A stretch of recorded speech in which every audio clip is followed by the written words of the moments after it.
రెండోది ఆర్టీసీలో యూనియన్లు లేకపోవడం అనేది చాలా చాలా చాలా దుర్మార్గంగా నేను భావిస్తున్నాను అధ్యక్ష.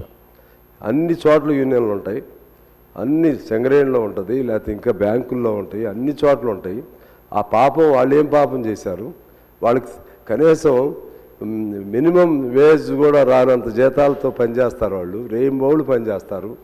వాళ్ళకి అసలు యూనియన్ పెట్టుకుంటే వాళ్ళ సమస్య ఏదో బార్గెన్ చేసుకునే అవకాశం ఇవ్వకుండా ఈ డెమోక్రటిక్ సిస్టంలో ఇదేమన్యాయమో అర్థం కావట్లేదు అధ్యక్ష. ముఖ్యమంత్రి గారు కూడా ఒకసారి మేము కలిసినప్పుడు యూనియన్లు ఉండాల్సిందే, యూనియన్ లేకుండా ఎట్లాగూ సిస్టంలో అని కూడా అన్నారు.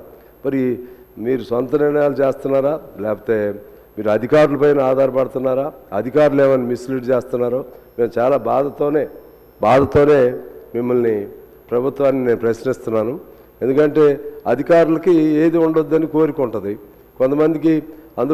అందులో ఆర్టీసీలో పోలీసు అధికారులను పెడతారు ఎక్కువ. మీరు ఎండీగా పోలీసు అధికారులను పెడితే వాళ్ళకి పోలీసు దర్పం, లాఠీ దర్పం ఆ పద్ధతుల్లో వాళ్ళు ఉంటున్నారు.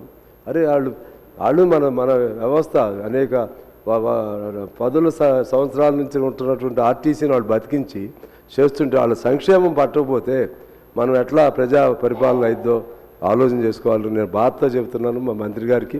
అలాగే మా ఉప ముఖ్యమంత్రి గారు కూడా ఉన్నారు, అలాగే ముఖ్యమంత్రి గారి దృష్టికి కూడా తీసుకెళ్ళాలి ఈ సమస్యను. ఎందుకంటే వాళ్ళ కోసం నేను 6 రోజులు అప్పట్లో కేసీఆర్ గారి ప్రభుత్వంలో 6 రోజులు నిరాదీక్ష చేశాను అధ్యక్ష.